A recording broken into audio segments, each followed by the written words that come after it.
ఓం శ్రీమాత్రే నమః. శ్రీ మనసాదేవి ద్వాదశనామ స్తోత్రం. ఈ స్తోత్రం సకల నాగదోషాలను పటాపంచలు చేసే అత్యంత శక్తివంతమైన స్తోత్రం.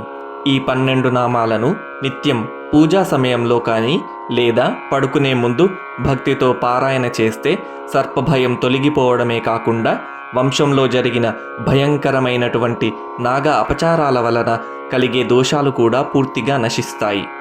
योगिनो विश्वपूज्यस्य जरत्कारुप्रिया ततः जरत्कारुजगद्गौरी मनसा सिद्धयोगिनी वैष्णवी नागभगिनी शैवी नागेश्वरी तथा जरत्कारुप्रिया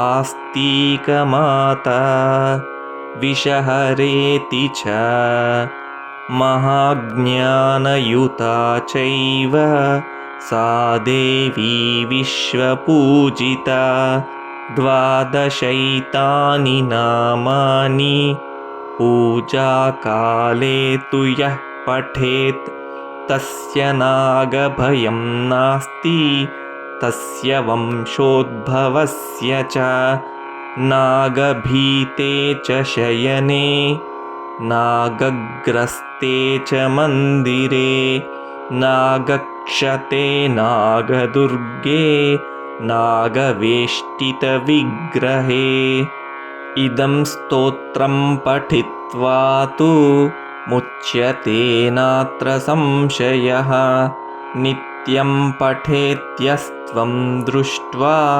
नागवर्गः पलायते 10,00,000 जपेनैव स्तोत्रसिद्धिर्भवेन्नॄणां स्तोत्रं सिद्धिं भवेद्यस्य सविषं भोक्तुमीश्वरः नागौघं भूषणं कृत्वा स भवेन्नागवाहनः